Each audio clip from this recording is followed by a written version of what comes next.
Cute baby அத்தியாயம் 44. நான் உங்கள் சுராமிகா. சுபிக்ஷா கோபமாக வந்து பிரியாவை பற்றி திட்டிக் கொண்டிருந்தாள். என்னோட பிரியா எங்க அம்மாவை பார்க்க முடியாதுன்னு போகல.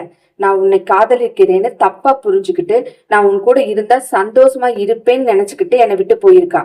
என்னோட சந்தோஷத்துக்காக போயிருக்கா. இதை விட என்னடி வேணும்? என்னோட சந்தோஷம் மட்டுமே போதும்னு நினைக்கிறா. இவள் கூட வாழ்க்கை நடத்த என்னால முடியும்.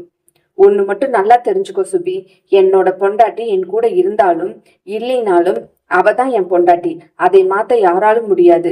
ஆமா, என் பேச்சை கேட்காமல் தான் போயிருக்கா. ஆனா அவள் மாதிரி அன்பு காட்ட இந்த உலகத்துல யாருமே இருக்க முடியாது. யாருக்கும் கஷ்டம் கொடுக்க கூடாதுன்னு நினைக்கிற ஒரு மனசு அவளோடது.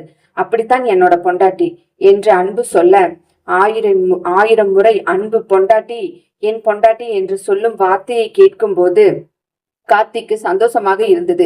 சுமி சொல்வது போல் இங்கு ஒன்றுமே நடக்கவில்லை என்று கார்த்தி புரிந்து கொண்டான். சுபிக்ஷா கோபத்தில் இருவரையும் முறித்து கொண்டு வெளியே சென்றாள். அன்புதான் கலங்கிய கண்களோடு அந்த சேரில் உட்கார்ந்தான். டே அன்பு, இப்ப நீ எது கலர? இது எல்லாம் சுபிக்கு தெரிந்தது உனக்கு கஷ்டமா இருக்கா? வாய மூடுடா. நீ எப்படியோ அதே மாதிரிதான் சுபியும் எனக்கு. நீ என்னை விட்டு பிரிஞ்சு போனா அழுதுட்டு இருப்பேன்னு நீ நினைக்கிறியா? இவளெல்லாம் ஒரு மேட்ரா? ஆனா என் பொண்டாட்டி சொல்லணும். எல்லாரும் நாக்கு மேல பல்ல போட்டு பேசுறாங்க. என் புருஷன் அப்படி இல்லைன்னு அவள் சொல்லணும். நான் அவளை எந்த இடத்துலயும் வேலைக்காரின்னு சொல்லவே கிடையாது. பொண்டாட்டி மாதிரி தான் பாத்துக்கிட்டேன். உனக்கு தெரியாது என்று 2 சொட்டு கண்ணீரை வெளியேற்றினான். டே அன்பு, நான் சும்மா சொன்னேன்டா. நீயே யோசிச்சு பாரு. அவ போன உடனே அலற. பார்க்கிறவங்களுக்கு அப்படித்தானே தோணும். எனக்கும் அந்த சந்தேகத்துலதான் நான் அப்படி கேட்டேன். கார்த்திக், பிரியா என்னோட பொண்டாட்டி ஆகுறதுக்கு எந்த தகுதியும் இல்லைன்னு நீ நினைக்கிறியா? அதனாலதான் அவளை கூட்டிட்டு போகணும்னு நினைக்கிறியா? டே முட்டாள், என்ன தகுதி பத்தி எல்லாம் பேசுற? உனக்கு ஒரு விஷயம் தெரியுமா? பிரியா, நீ உன் வீட்டுக்கு கூட்டிட்டு போகும்போது சந்தோஷப்பட்டேன்டா. உங்க 2 பேரையும் ஜோடியா தான் பார்த்தேன். நடந்தா நல்லா இருக்கும்னு மனசுக்குள்ள நினைச்சேன். ஆனா எனக்கு உதவி பண்ண நண்பன் கிட்ட அதை சொல்ல எனக்கு கஷ்டமா இருந்தது. ஆனா இப்ப சொல்ற பத்தியா, 1000 தடவை பிரியா என் பொண்டாட்டின்னு சொல்றது எனக்கு எவ்வளவு சந்தோஷமா இருந்துச்சுன்னு உனக்கு தெரியாது. அவ எங்க வீட்டு தேவதை, குலதெய்வம். ஒரே ஒரு பொண்ணு. எங்க அம்மாவுக்கு உயிரே அவள்தான். அந்த உயிரை நீ பத்திரமா பாத்துக்குவேன்னு நினைச்சேன். ஆனா கஷ்டப்படுத்தி இருக்கடா. வலுக்கட்டாயமாக பிரியா உன் தலையில கட்ட எனக்கு விருப்பம் இல்ல. நான் பண்ணின தப்பு நான் சரி பண்ணணும்னு நினைச்சேன்டா. அதனாலதான் பிரியாவை கூட்டிட்டு வந்தேன். சேரில் உட்கார்ந்திருந்த அன்பு பட்டென்று கார்த்தியின் காலில் விழுந்தான். பிரியா இல்லைன்னா நான் செத்து போயிடுவேண்டா. உயிர் வாழ்வதே பிடிக்கல என்று காலில் விழுந்தான். டேய், என்னடா புதுசா பண்ற என்று அவனை தூக்கி தன் மார்பில் அணைத்து கொள்ள, கார்த்தி, உனக்கு ஒரு விஷயம் தெரியுமா? நைட்டு தூங்கும்போது பயமா இருக்குதுன்னு சொல்லி என் பக்கத்துல படுக்கிறவள் என்னை இறுக்கமா கட்டி பிடிச்சிட்டு தான் தூங்குவான். தூக்க கலக்கத்துல அவளுக்கு தெரியவே தெரியாது என்னை கட்டி பிடிச்சிருக்கான்னு. நான் தான் என்னோட உணர்வுகளை அடக்கி வைக்க ரொம்ப கஷ்டப்பட்டேன். உனக்கு உதவி செய்ய போய் உனக்கு துரோகம் செஞ்சிடக் கூடாதுன்னு நினைச்சு அவளை விட்டு தள்ளி நின்னேன். ஆனா இப்போ அவ இல்லாம எனக்கு தூக்கம் போச்சு. நான் ஒழுங்கா தூங்கவே இல்லடா. எனக்கு என் பொண்டாட்டி வேணும். நீ குடுக்கற தயவு செஞ்சு இது யார்கிட்ட என்ன பேசுறேன்னு எனக்கு தெரியாது. எனக்கு பிரியா பொண்டாட்டி வேணும்டா. உங்களுக்கெல்லாம் என்ன கவலை? எங்க அம்மாவை அவள் பார்க்க வேண்டியது வரும்னு நினைக்கிற, அப்படித்தானே? சத்தியமா இப்படி பண்ண மாட்டேன். எங்க அம்மாவை நானே பாத்துக்கிறேன். அவ பார்க்க வேண்டாம். அவ முகத்துல எந்த சுளிப்புமே இருக்காது. அதனாலதான் நான் அவளை பார்க்கட்டும்னு விட்டேன். ஏனென்றால் அவள் என் பொண்டாட்டி. அவள் பிடித்தது செய்யட்டும்னு நினைச்சேன். அது வேண்டாம்னா விட்டுருவோம். எனக்கு புரியுது கார்த்தி என்று அவன் கேட்க, அவளை உன்னை விட நல்லா பாத்துக்க எந்த கொம்பனும் பிறக்கல அன்பு. எங்க அப்பாவை விட 1000 மடங்கு நீ அவளை நல்லா பாத்துக்குவ. எனக்கு ஒன்னும் பிரச்சனை இல்ல. நான் போய் எங்க அம்மா கிட்ட எங்க விஷயத்த பத்தி சொல்லிட்டு உன்னை பத்தி சொல்றேன்டா. அது வரைக்கும் பிரியா என்னை விட்டு தள்ளிதான் இருக்க போறாளா? முடியாது. நான் கல்யாணம் பண்ணிருக்கேன். எனக்கு வேணும். இதுக்கு மேலேயும் தள்ளி இருக்க முடியாது. எனக்கு தோணல. இத்தனை நாள் இருந்ததானே, அது மாதிரிதான் என்று கார்த்தி சொல்லிக்கொண்டே சிரிக்க, அப்ப நீ பிரியாவை கூட்டிட்டு போக போறியா என்று பாவமாக அன்பு கேட்க, அவன் தலையை கலைத்து விட்டவன், அது உன் பொண்டாட்டி கையில தான் இருக்கு. உன் பொண்டாட்டி வரேன்னு சொன்னா கூட்டிட்டு தான் போவேன்.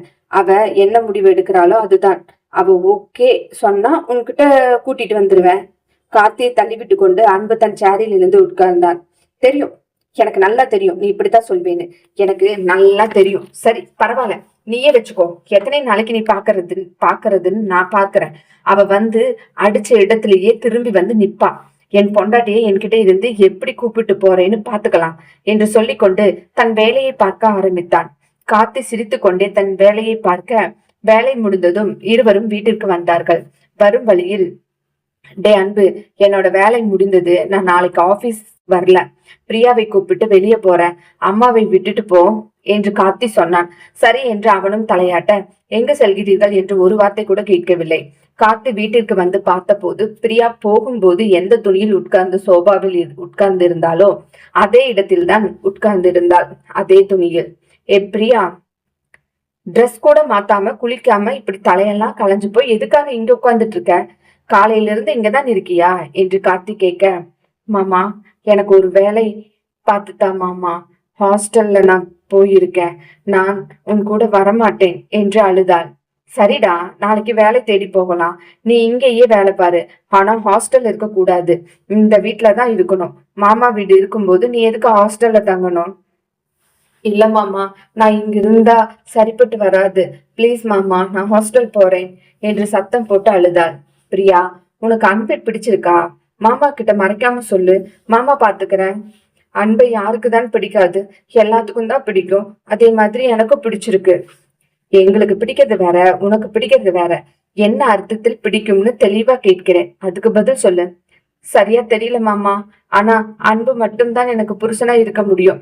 இனிமேல் என் காலத்துல யாருமே தாலி கட்ட முடியாது, அது மட்டும் எனக்கு நல்லா தெரியும் என்று சொன்னவள் அழுது கொண்டே அவள் மடியில் படுத்து தூங்கிவிட்டாள். அவள் 2-3 நாட்களாக இப்பொழுதுதான் நன்றாக தூங்குகிறாள் என்று அவன் உணர்ந்ததால் எழுப்பாமல் அப்படியே உட்கார்ந்திருந்தான். அவள் தலையை தடவி கொடுத்தபடியே அவனும் சோபாவில் சாய்ந்து தூங்கினான். கொஞ்ச நேரத்தில் அன்பு உள்ளே வந்தான். இருவரும் தூங்கிக் கொண்டிருப்பதை பார்த்து பிரியாவை மற்றும் பார்த்தான். பிரியா நன்றாக தூங்கிக் கொண்டிருந்தாள். பக்கத்தில் இருக்கும் சோபாவில் போய் உட்கார்ந்தவன் அவளை ரசித்துக் கொண்டே இருந்தான். சற்றென்று முன்னால் நகர்ந்து போய் தூங்கிக் கொண்டிருக்கும் அவள் கன்னத்தில் கை வைத்து தடவி கொடுத்தான்.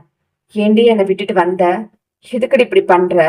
இந்த வீடு யாரோட வீடுன்னு வந்து இருக்கிற? அப்ப நான் உனக்கு வேண்டாமா? எந்த விதத்திலயும் நான் உன்னை டிஸ்டர்ப் பண்ணல, அப்படித்தானே? நல்லா படுத்து தூங்கு. எனக்கு தூக்கம் போயிடுச்சு பிரியா. நீ எப்ப இங்க வந்து படுத்தியோ அப்பமே எனக்கு தூக்கம் போயிடுச்சு. நீ சந்தோஷமா இரு என்று சொல்லிக் கொண்டிருந்தவன் அவள் கண் இமைகளை வருடி கொடுத்தான். தன் பெருவிரலால் கன்னத்தில் தடவியவன் அவள் மூக்கையும் தடவி கொண்டு அதற்கு கீழ் வர அவள் உதட்டையும் தடவினான். டேய், போதுண்டா அன்பு, நானும் தான் இங்க இருக்கேன், என்னை வச்சுட்டு ரொமான்ஸ் பண்ணுவியாடா? போடா என்றான் கார்த்தி. நீ மூடிட்டு படுத்து தூங்குடா கார்த்தி, என் பொண்டாட்டிய நான் ரொமான்ஸ் பண்ணிட்டு இருக்கேன். அன்பு அவள் சுய நினைவு இல்லாமல் படுத்து தூங்கிட்டு இருக்கும்போது ரொமான்ஸ் பண்ணாத, விடுடா. முழிச்சிட்டு இருக்கும்போது என்கிட்ட அமைதியா இப்படி படுத்துட்டு இருப்பான்னு எனக்கு தோணல. என்ன பண்ண சொல்ற என்றான் அன்பு. நான் உங்கள் சுராமிகா. மக்களே, இந்த கதை உங்களுக்கு ரொம்ப பிடிச்சிருந்ததுன்னா லைக் பண்ணுங்க, ஷேர் பண்ணுங்க, கமெண்ட்ல ஏதாவது ஒரு ஹார்ட்டாவது கொடுத்துட்டு போங்க. அப்பதான் கதை எழுதுறதுக்கு இன்ட்ரெஸ்டா இருக்கும். சப்ஸ்கிரைப் பண்ணிருங்க, அந்த பெல் ஐக்கானையும் தட்டி வச்சிருங்க. அப்பதான் நான் போடுற கதை டெய்லியும் மாலை 6 மணிக்கு உங்களுக்கு அப்லோட் ஆகும். நன்றி, வணக்கம்.